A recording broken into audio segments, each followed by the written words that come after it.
Majors and Quinn, you guys are great. This, we in Minnesota are blessed with having incredible independent booksellers. I've been to a lot of the bookstores all over the state. I love Majors and Quinn, love the location. I especially like the fact that they support events like these. They do really robust stuff. If you go out to their website, you'll see through the rest of the fall, rest of the summer and the fall, there are lots of other events and readings that they sponsor. Take a look at them. If you don't subscribe to their newsletter, please do, because they're great. They really do a good job. I write both fiction and nonfiction. Tonight I'm going to talk about my latest fiction book, Dead Catch. There are a couple things that I'm going to mention about it. First and foremost, they're all mysteries. They feature a character by the name of Sam Rivers, who's a special agent for U.S. Fish and Wildlife. And that's not so unusual in this sort of subgenre of mysteries. If you think about Nevada Barr, she's probably written 19 or 20 mysteries about a park ranger by the name of Anna Pigeon, who goes all over the U.S. to the national parks and has these amazing adventures. And there's C.J. Box in Wyoming. He writes about a park ranger by the name of Joe Pickett, not game warden rather, but by the name of Joe Pickett. I think he's put out about 20 books, and they're all really interesting. And then, of course, Kent Kruger writes about Cork O'Connor more locally. Those are great books. In fact, one of the things I like about writing a series is the idea of dynamic characters that change over time. So the Sam Rivers mysteries, I've only done 4. I've got a 5th one coming out next June.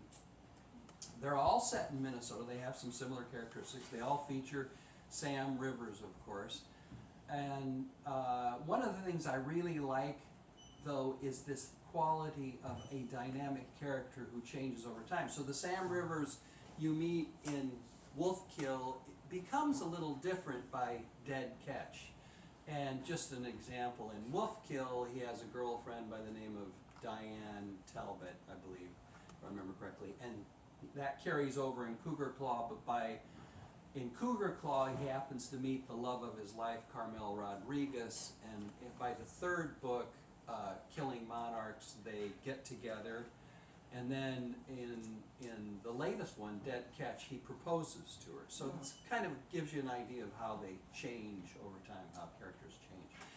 The other thing I like about Cork O'Connor, Kent Kruger's pieces, is not only that they're all set in Minnesota, but that the character, Kruger does a great job talking about childhood heroes, right? So Cork O'Connor in his novel, not I think his last one, but the one before that, Lightning Strike, he talks about Cork O'Connor as a young boy, like 12 or 13. And that got me thinking, who would my character, Sam Rivers, have had as a childhood friend?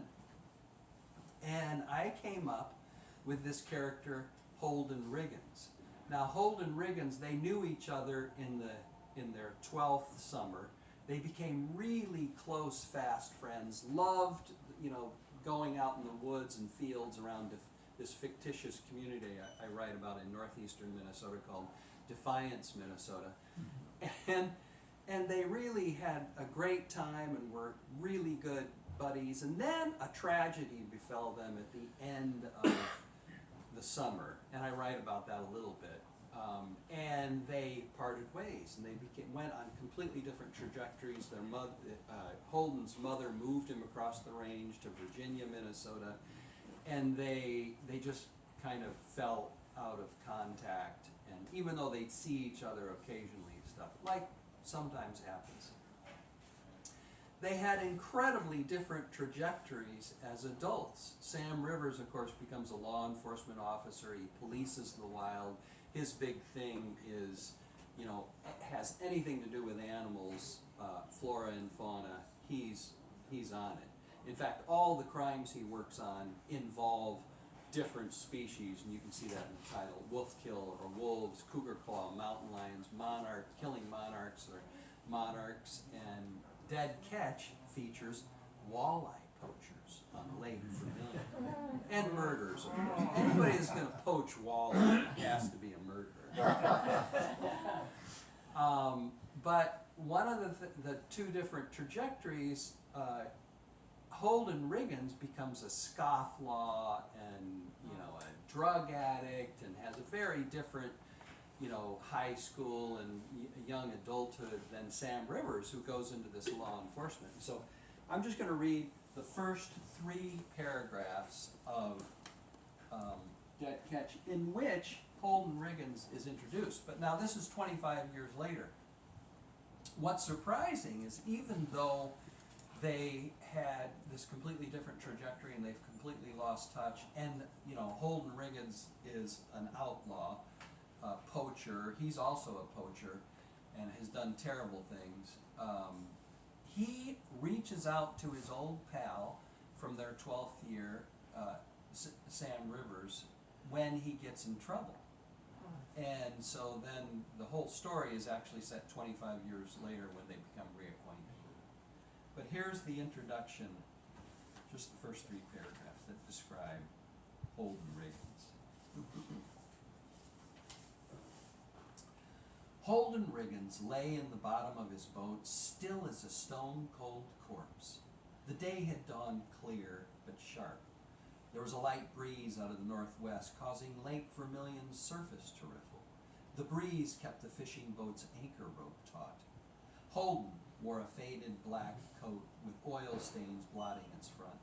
He liked to fry whitefish in Crisco, and he worked part-time as a small motor mechanic, so the stains could have been Crisco or engine oil or both. The coat had been patched in 2 places, obvious because the patching tape was a shade too dark. His Carhartt work pants were worn to a faded taupe, with their bottoms frayed over a pair of scuffed leather work boots. Holden's feet were splayed out, and his arms flung from his sides like a pair of catawampus windmill blades. The palm of his right hand was face down, with a crudely fashioned S-I-N-K tattooed on the top knuckle bone of each finger. The palm of his left hand faced the sun. You could not see it, but atop his left-hand fingers, cleaner, more stylized, and recent tattoos spelled F-I-S-H. His face was round and puffy, and beneath a pair of black plastic-rimmed glasses, his eyes were shut tight as a toad. Most people would have thought the tattoo off the corner of his left eye was a mole. It could have been a teardrop. Holden had done prison time, and in convict parlance, a teardrop meant either a long sentence or testament to having killed someone, but it also had the shape of a crudely fashioned 2-ounce split shock sinker. Regardless, lying in the bottom of his boat, his body had the kind of terminal flaccidness of someone who had been poleaxed in the middle of the night and left for dead. That is an introduction to Thank you, and we'll talk after. Go ahead. Yeah, well, thanks for coming, everybody. And I just read several of Cary's fiction novels, and it was finally on the last one where I actually started Googling Defiance to see if it's not real. It's fiction. You've made this up. I'm on my 3rd series. I had started out a dozen years ago writing about an FBI agent, some thrillers, The Chessman, The Lynchman, and The Eulogist. And then I wrote 3 kind of canine books for St. Martin's Press, The Finders, The Keepers, and The Lost. They didn't let me go. I wanted Finders, Keepers, Losers, Weepers, but they didn't want to call a book The Losers. Breaking the rhyme, destroying the. And now I've started a new series. This is the first one, The Dead Years, and kind of a bit of a crazy thing is I never decided I'm writing a book that's going to be a series. Each one was a first, and sent it in, and you have an agent, you have publishers, and they're like, do you think you have enough ideas to do 2 or 3 books? And the rule is, if if they ask that, there's really only one answer. No, we're not doing a series. No, I mean, yes. So anyways, I'm going to read a little bit about where some dogs are looking for a missing jogger. I should make Cary read. Oops. Oh, yeah. This is the awkward part. The cheaters. We need the cheaters. Okay. A few years back, Crystal nudged me into taking on a crazy little side gig. She also lived up to her word and, in her connections, had promoted the hell out of it. I work with search and rescue dogs. More specifically, I specialize in human remains detection. That is, I train dogs to hunt for the dead. I train HRD dogs, or heck, let's stop beating around the bush. I train cadaver dogs. My pack and I help law enforcement, CPD, other local PDs, various sheriff's departments hunt for any lost souls that have gone missing and are presumed dead, much like what Alice and Rex and I will be doing in the woods surrounding Parkview Park today.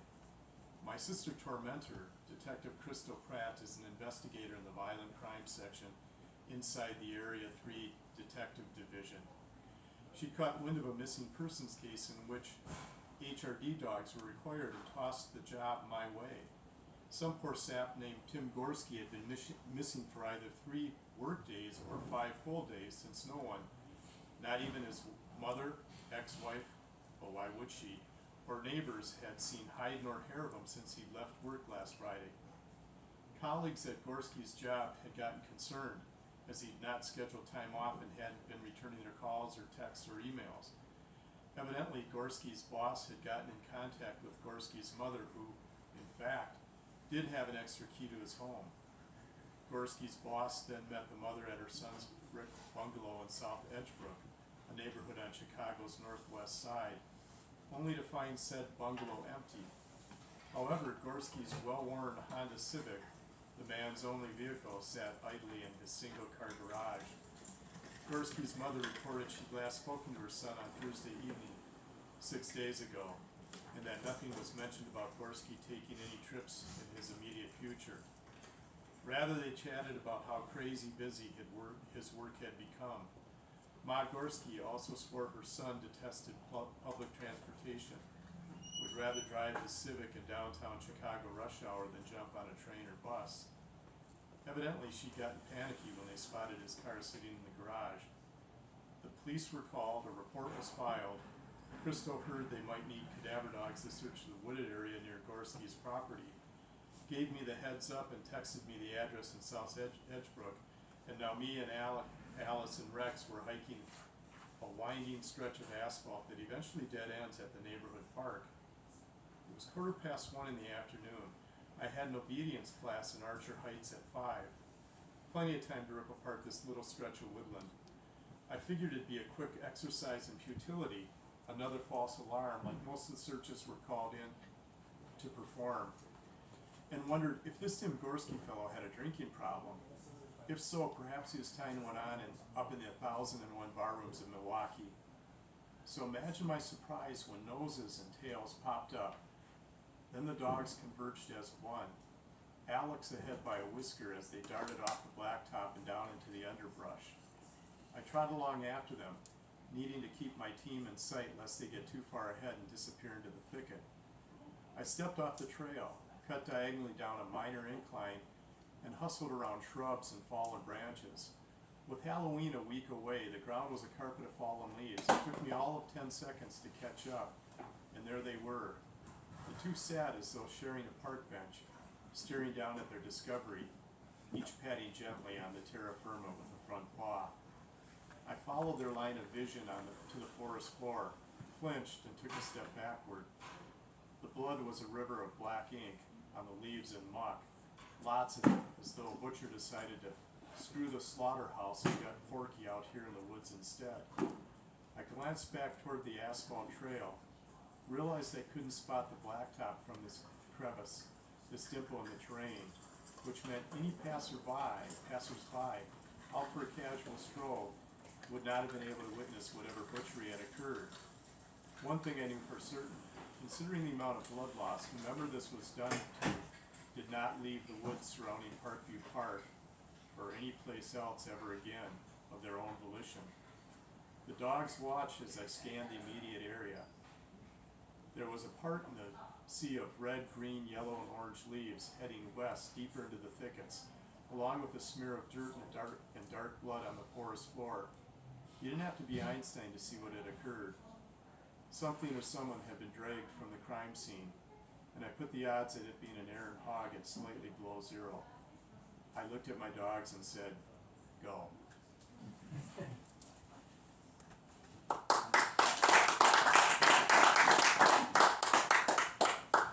So, questions? Well, I was gonna say, one of the reasons that you and I decided to read together was because you have, your novels feature dogs, and my, Sam Rivers, features a wolf dog,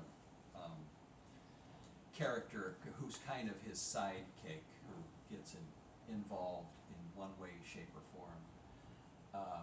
And I have to say, when I read your book, which I really liked, I highly recommend, it's a great thriller, you really know dogs. I'd say you, and can talk a little bit, how did you come to know dogs and work with them?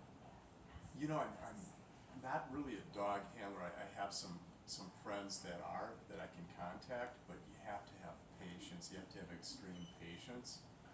And I mean, dogs are supernatural. I mean, their sense of smell is it's absolutely supernatural. They have 300 scent receptors in their nasal cavity, and we only have 5 million. And so my wife and I were at Twisters last month, the movie, and I walked by the popcorn, and you know, I think we've kind of evolved where our eyesight is more dominant. You know, you can have, maybe something's gone bad in the fridge, you've got some curdled milk, or the neighbor's burning some leaves, you can smell that, you can understand what it is, but once you get into the double digits, I'm really not, you know, food smells, I'm not sure if I can tell if it's a steak or chicken.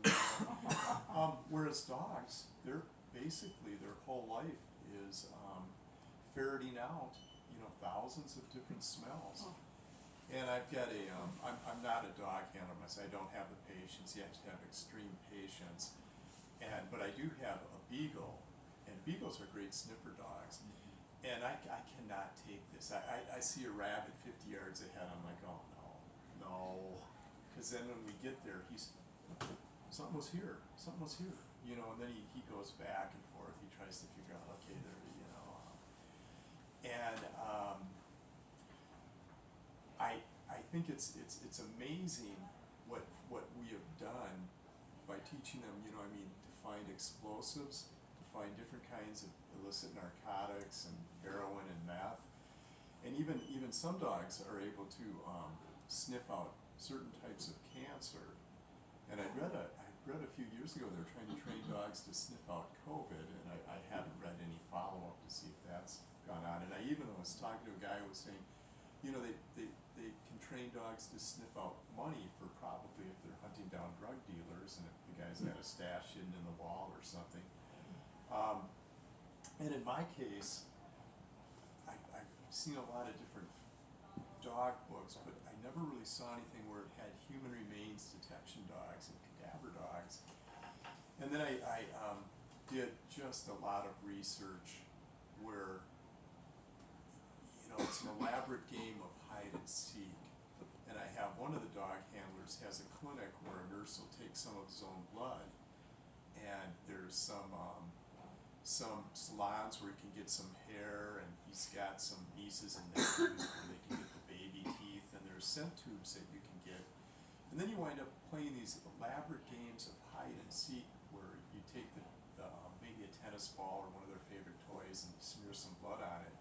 And then you have them hunt it down, whether it's at night or during the day. It's even amazing. I mean, you know, snowfall, it doesn't matter. I mean, they can even sniff out graves that are relatively deep if somebody's hidden a body. And underwater. Even underwater. Mm-hmm. so it's just absolutely supernatural. So did you begin by, I want to write a thriller that involves dogs? Did you begin at that? No, I actually, I wound up being on jury duty, and where you and I live, we had to drive to Hastings, instead of I coming did here. that, yeah. And so I wound up getting on the jury. I tried to say everything I could to get off it, but they chose me. So I was making that drive one of the days of the trial, and on the radio they were talking about some elderly person that had wandered away from assisted living or from a nursing home, and that the sheriff was bringing in the cadaver dogs.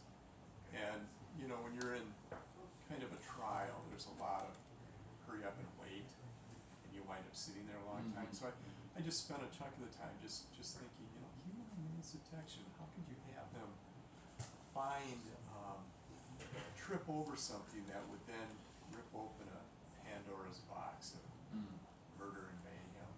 And I know Cary and I met a couple years ago. They had VoucherCom was in the cities, and we were on a dog panel. And you were talking about how you've got a wolf dog, and I knew we were going to be friends. We were going to be friends. You want to talk about Grail? Well, I was going to say that I never intended to write about having dog sidekick. And so really, to me, it's more about Sam Rivers, who polices the wild, that he mostly threatened.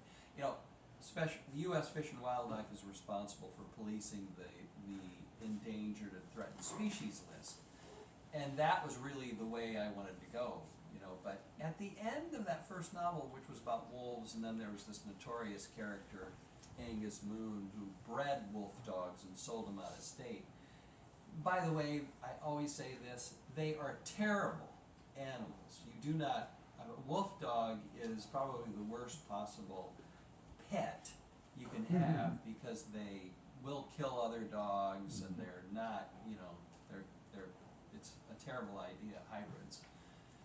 My Gray, the character I write about, is a little bit different. But I consider the main character Sam Rivers, and then his sidekick comes in at opportune moments and uses his remarkable, you said, I think it's 300 million scent receptors in the nose. He uses those characteristics, and of course he is a cross between an Arctic wolf and a Malamute, and he has the skill set of an Arctic wolf, but he has the demeanor of a Malamute, which is kind of unrealistic. But in the age of superheroes, right? Yeah. Anyway, so yeah, what else? I was going to ask you, because I've read and enjoyed the books, but your knowledge of what a U.S. Fish and Wildlife agent does. I mean, did you ever work for them? Does it research how? Because the whole suspension of disbelief. I'm like, yeah, Sam Rivers. This is how they do their job. Yeah, well, a lot of actually going back to the dogs, the reason I got interested, it was kind of similar to you. When you did you heard about those cadaver dogs when you're going to Hastings. I wrote a book called Lost in the Wild. It was my first nonfiction book about 2 survival instances that happened up in the North Woods. And looking for one of these people that went missing for like 11 days. Both stories that I write about end well. This guy was really close to death. And they brought out the cadaver dogs, and I'd never heard of that. And so I kind of researched cadaver dogs, and I thought the same thing. Wow, that's really interesting. And I learned that cadaver dogs consent. They thought one of these people had probably died, drowned, and had sunk to it was fall, and had sunk to the bottom of a beaver pond. So I learned that they could scent under. But in writing those nonfiction books, all of my nonfiction books, they usually involve some sort of calamity. So I often interview or talk to different Forest Service people, U.S. Fish and Wildlife people, both national and DNR folks, and so I kind of get to know those people, and that's how Sam Rivers came about. That's kind of neat. Yeah. And then I know that I've enjoyed reading Cary's. I've even gotten to blurb them. I got to blurb Killing Monarchs. Yeah, be careful. You get that one, turn it over, and you know. Yeah. But I've not read your nonfiction, and so I know you're juggling. You've got these mystery thrillers, and then you've got nonfiction. So how does the twain meet? How does Well, you know, the one thing I really like to do is we write fiction, so we try to spin a yarn that is compelling and riveting, and that's what I try. I try to write narrative nonfiction. It's the same thing, you know. I want to tell. It's a true story, whatever I'm talking about. Lost in the Wild was A dog, sorry. Oh no, it's very tiny. It's very appropriate. yeah, poodle too. Let's go, go ahead. It's a true story, so you've got to interview people, and you've got to talk to a lot of different people, and you have to try and organize the facts in a compelling way. So my second nonfiction was about caving, so I found the most compelling stories to write about in caving, and started out the book that way. And then the other two were disasters that happened in the Boundary Waters, a big fire, and of course those, you know, like in a thriller, like a John Sanford thriller, it begins with usually a terrible murder of one way, shape, or form, and then the reader is usually in on it, and it races towards its conclusion as, you know, the reader knows who did it, and they watch Lucas Davenport and his cohorts and stuff try and figure out who did it. You, the reader, watch that. In nonfiction, the kind of nonfiction I write, you know somebody set a match for a major forest fire that burned down 176 structures and did millions of dollars in damage. And so you find out who that is, and you start interviewing people who responded to it the first time, and you just tell the story in a narrative way, much like a thriller. Although I have said my latest book was about the blowdown, the July 4th, 99 derecho, and I tell the story just that way. I found some people that were hurt, some women campers, and different stories about people who were hurt, and I had a guy come up to me the other day, pickleball friend, I've got some pickleball friends here, David. David came up and said, you know, I really liked your first two-thirds of your book, because that's the part where I talk about who they are, how they went into and started camping, what happened when the blowdown happened, how they got hurt, the search and rescue involving them, all really, you know, compelling events and action that you can watch. But then he said, you know, that last third, because then I started talking about the meteorology and how the storm evolved, and you know what it meant for climate change and all that stuff. So you kind of got out of the action and into the weeds and details. But I try to stick with the action as much as I can, because I do think it tells a more compelling story. Yeah. But writing fiction, as you know, is so much easier. I mean, we get in our pajamas or whatever, you know, go down to when you write nonfiction, you gotta talk to a lot of people, and transcribe their interviews, and try and figure out how they fit into a bigger narrative you want to tell. Well, also you know, I'm not sure I ever did in my life correctly do a bibliography. Oh, yeah. I'm sure I Yeah. had things inverted and, you know. Yeah, right. Yeah.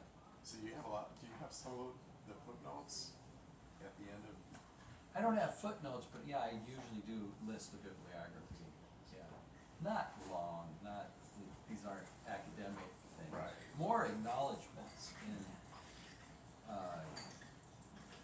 the latest book, Gunflint Falling. I interviewed more than 100 people. I call out 60, I think, in that acknowledgments. Holy smokes. Yeah.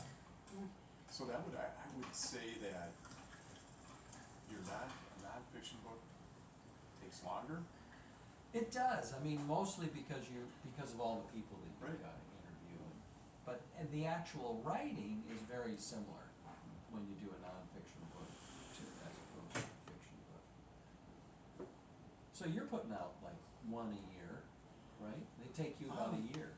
Yeah, I mean, it's kind of crazy. I mean, the Dead Years, the premise is, it answers the question, what happens if a serial killer is not happy with his portrayal in a Netflix documentary? And the idea occurred to me, during COVID, my wife and I, we stream a lot of different, true crime documentaries and docudramas. And so I jotted that premise down on a piece of scratch paper and I tossed it in my idea drawer. And my idea drawer is just the place in the kitchen where I put my keys and wallet when I get home and then get my keys and wallet. But I had to finish a book before I could get to that, so I spent an entire year of opening that drawer and having that stare up at me before I was able to finally dive in and work on that. But yeah, I mean, I have been on kind of a thing where it's almost like every year. Yeah. And you work full-time. I do. I'm one of the 95% of the authors that, has a day job. And so, and I think that, I don't have writer's block out of abject terror of missing a deadline. I mean, the publisher is expecting something at this period, and I think I just in the corporate world, you've done everything you can to work on projects that I'm too frightened to have writer's block. Yeah. Well, it's almost 7:45. Let's open it up to any questions. Absolutely. Yeah, Richard. You talked about Sam Rivers evolving, and I've read your books, and it seems to me that Gray also evolves. He also has a story that develops over time. And I wonder how both of you've written about dogs, how your animal characters evolve. Yeah, I think in my first kind of canine mystery, I've got one of the main dogs is named Byra. The dog handler names his dogs after, one is male dog named Sue, and another one's Maggie May and Delta Dawn, so they're kind of named after songs that he enjoys. And Byra is, he saves from an animal shelter, and then she winds up becoming just, off the charts when it comes to human remains detection. And then he's got Sue is the male German Shepherd. He's kind of cantankerous and kind of runs the household, or thinks he does, or he actually does. And in this, we've got the one I was reading you, Alice is a 80-pound bloodhound, and of the dogs that have the big snouts that are able to find stuff, she's really good. And Rex is a 45-pound Springer Spaniel. And my wife and I, we've just kind of, over the years, we've just kind of adopted some dogs that nobody had wanted, so we usually have one or two little critters driving us crazy at any given time. And so sometimes I'm, some of their characteristics, I'll plagiarize some of their characteristics and put them in the novels. Have you killed any off? Yeah. No, I was told in no uncertain terms when People can die, but not the dog. yeah, when I signed with St. Martin's in the first book, some of the dogs didn't make it, and the editor said, I don't care what you do with the human beings, but no dogs die. And I'm going like, what about where the red fern grows?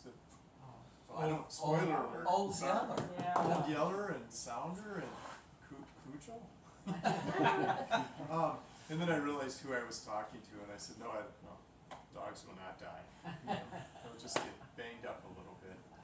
But Well, they don't live very long, so I wanna, 12, 13 years maybe outside, so I've got 12, 13 years of gray coming on.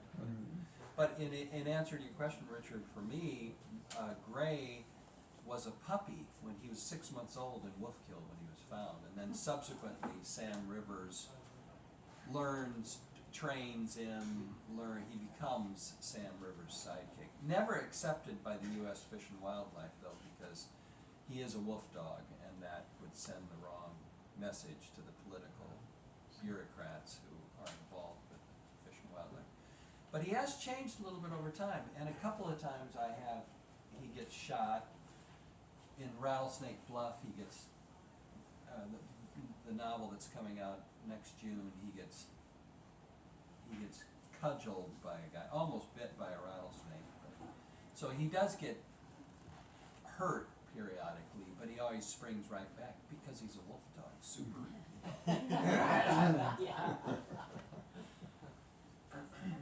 Yeah. So, well, for either fiction or nonfiction, you certainly do research and interview people. And I imagine Sam Rivers is a composite of all these various officers you interviewed over the years.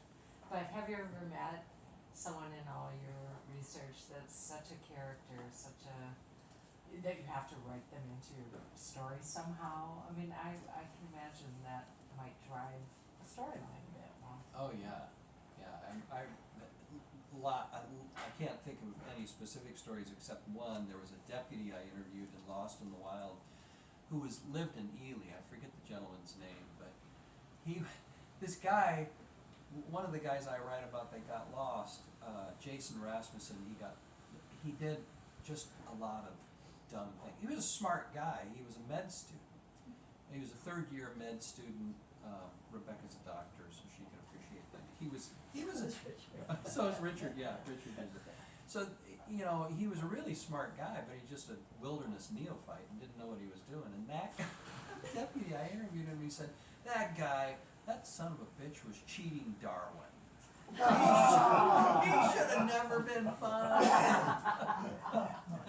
And that guy was such a bad deputy, I kind of put him in as deputies, his kind of character. But that's an example of, you do meet a lot of people and talk to a lot of people. But for the most part, everybody I interview, when you talk to a person and you don't know them, and they don't know you, they're on their best behavior, so they don't step out too much, they don't say too many. Only after a while you get to know them if you continue to interview them, and then their idiosyncrasies surface. Yeah, they do right. They do become interesting. Just like people who play pickleball.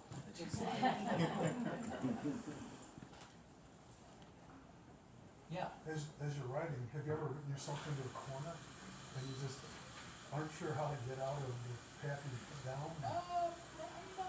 Not usually. One of the questions we were going to ask each other was, are you a plotter or a pantser? Do you plot? Do you plot your books out before you start writing, or do you write by the seat of your pants? You have an interesting fictional instance and you base it on that and you just start writing. I'm more of a plotter, but I'm try to be open to creative inspiration that might hit you at a certain point. So I don't usually, because I know where the novel's going, I know what's going to happen, I don't write myself into a corner, but I do often have to go back, like in Rattlesnake Bluff, the demise of the guy that was really bad, I didn't like how he died, so I had to go back and unpack it a little bit and figure out how to, so not really writing into a corner, but definitely go back and revise. Are you a plotter or a pantser? I started out a plotter, but very, very informally, because, if you're going along, you're gonna eventually have something that's better than anything that's on your outline is gonna occur to you. So I'd wind up maintaining my outline, when something came to me, and then that would kind of have a ripple effect. But mine mine was really loose, so it wasn't, you hear about certain authors that spend, like 1,000 hours before they even begin writing the book. But writing myself into a corner, I've had, I'll keep a notebook by my bed, and maybe it's because you're lying in bed going, oh my God, I've got some cliffhanger here, and I have no clue, I've got no clue. And then maybe it's because I'm falling asleep thinking about it, but I wake up at like 3 and, holy crap, that might work. Holy crap. Wow. That's only been maybe 4 or 5 times, but I wake up at 3 and have to go to the bathroom.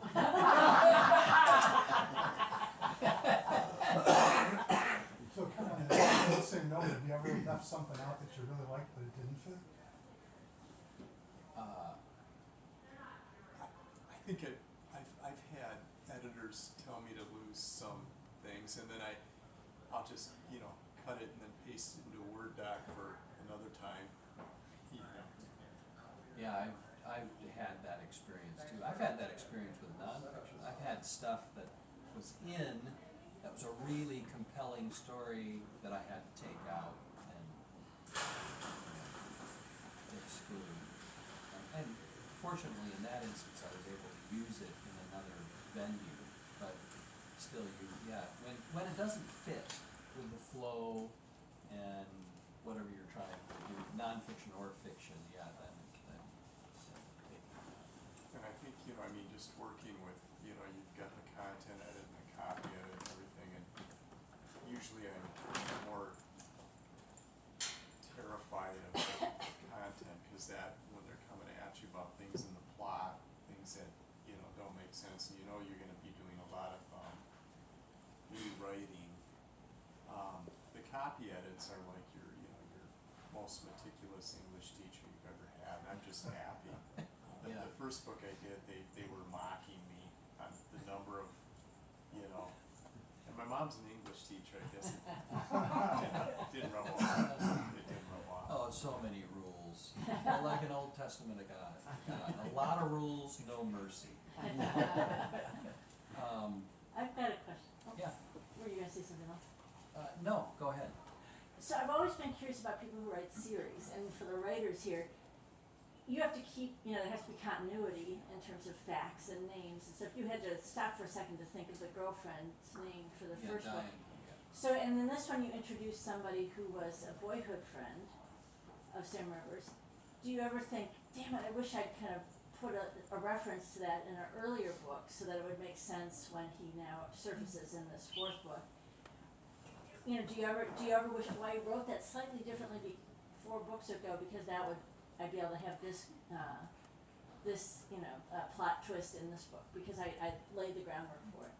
And then do you think, as you go forward, you think, okay, I've got to think about what's coming in the next book and the next book in this series, and lay a few little clues and groundwork here. I don't know, we don't write series, so, Right. yeah, we don't have that problem, but. Actually, it's just kind of the opposite for me. I'll think back at a character that I wrote before that I kind of liked, and I think, how can I use that character again? So you are rather able than to take what you've already. yeah, take Yeah. what. Okay, cool. Yeah. In Cougar Claw, the main protagonist is a woman by the name of Carla McGregor, and she gets away with this. She plats the murder and kills her husband and takes all his money. And I guess I am telling a little bit. But I never liked that, so I always thought, I've got to bring her back and make sure she faces justice. Punish But, her. in one way or so I think sometimes Yeah. but I haven't ever faced a situation where I've had to go back and thought, I should have introduced this character differently, or I should have. Yeah, I guess I'm not bright enough to think 2-3 books ahead. Yeah. Put Yeah, Easter eggs in. I'm just lucky if I can remember their ages. Like, let's see, how old was he? And then this is 8 months later, so maybe he had a birthday. Yeah, and a lot of times I have to go back and look things up and try. So on that note, if I can piggyback, I'm a big Kruger fan. Oh yeah. I'm cruising through all of his books, and he has lots and lots of characters. Yeah. which I think would be awesome if in the back of the book, you can say, this character was this person, this character is that person, cause as you're going through the series, like you might bring in another person, and I'll be like, oh my god, who was that again? Oh, And how yeah. did they relate to the story, or who were they related to, or, Yeah, I hadn't so actually thought, that that's to a me good, would be that's, golden, yeah, cause then that's I a could good go, idea, that's yeah. right, that's that person. Yeah, I have to say, yeah, that would be interesting. I don't know if readers, I would love I that think person. has it been in, maybe just, I might have in all my, being a bookworm, tripped over something like that, where you've had kind of a list of characters, just War and once- Peace. Yeah. No, seriously, yeah. Sometimes there's so many. Well, wasn't that in 100 Years of Solitude, didn't they have Yeah. a genealogy? Yeah. Yeah, well, I think the Chicago book, Eric Larson, you know, Oh, yeah. he had a whole Oh, yeah. thing in the back of all the people and how But was they. that was nonfiction? Yeah, that was Yeah. double notice. Devil Oh, yeah, in the Devil in the White White. City, I didn't, I But he I had read that all book, the I stuff don't in the remember back, that, it was yeah. so cool, cause you could go back and go, oh, that's right, that person Oh, did yeah. this, or that person. Really did nice. that. And then he actually would even refer to a page, so you could go back to that page Yeah. and kind of reread. Yeah. Not that that would be a lot for like a series, but. Mhm. I'm finding that like, some readers will keep us honest, like, my books take place in Chicago, and I don't know, a week or two ago, someone, I had someone in a wealthy, they had a nice house, and I don't know, I randomly gave them 20 acres or 30 acres in some nice suburb. So I get this email, Jeff, I really enjoy your books, however, they do not have that many acres in this. Just wrote back, sorry. So, how, I'm always curious about the research that goes into books like yours. You know, you don't have a policing background. You know, how do you do research, and how much do you typically have to Yeah, at least get it I'm- close to right? I'm an insane research geek. I mean, if I have a character that's of a certain age or gender or whatever, and maybe I have a scene where they're driving in a car, well, I'm all of a sudden on dealership sites for trying to figure out what this person would drive, and then I never use it. I never use, if they're meeting at a restaurant, I'm looking through and I never use, you know, he had the fish with the avocado sauce, you know, I never, you know, I never. That happens a lot. I do that same thing. I'll look up some personal, you wanna be personal when you talk about the characters, and so you write, you look up something, you know, and you just end up going down a rabbit trail, not using it. I mean, I think the greatest thing was I needed near this precinct in Chicago where one of the cops were, I needed a dive bar, and so I kind of just looked around, I found this place that had darts, and it had a pool and everything, and so I just wrote like just a little blurb. I even saw that, you know, they drink specials, and so I put a little blurb in, you know, that they were gonna meet there after work. And so, you know, a year or so goes by after it's been published, and I get a thing from a guy that's saying, you know, hey, have you come here? Cause I'm like, I guess the guy was like the Norm on Cheers of this bar. You know, then all of a sudden I'm, you know, no, I haven't been there, but it looks just exactly what I wanted, you know, and then I got a thing from the owner of the bar Fun. saying, that is so nice, and that, you know, you mentioned us, and we've got to kind of post it. So I sent him a couple of other books, kind of free, and I got a thing saying, whenever you're here, the beer is on us. So research can work.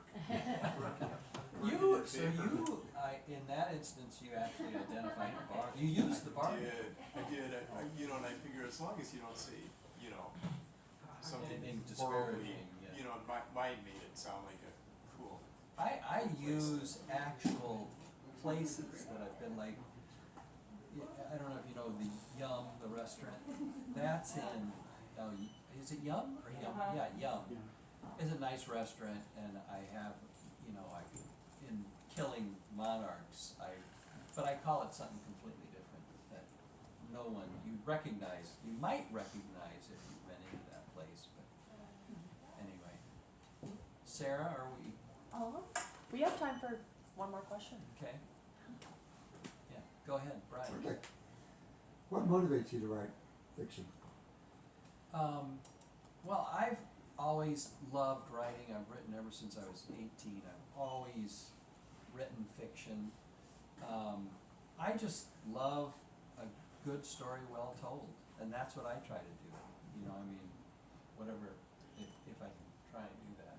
Yeah, I think I've just been a bookworm when I was a little kid and just been reading all the time, and then maybe 20-some years ago I thought, let me give this a shot, let's see if something can come of it, and I spent, I don't know, a dozen years writing short stories and had some fun doing that, and,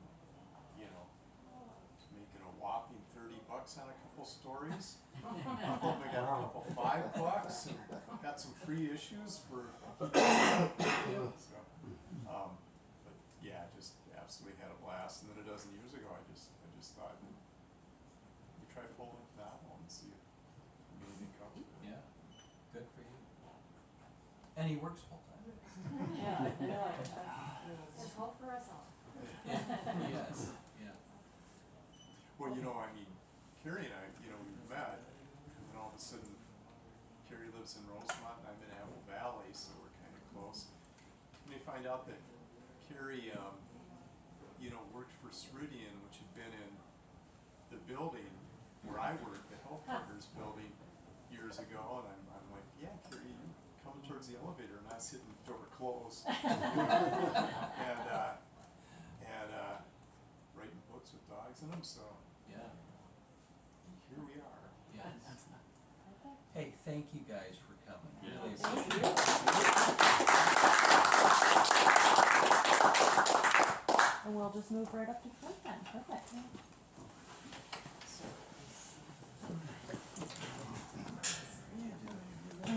Good. And you all.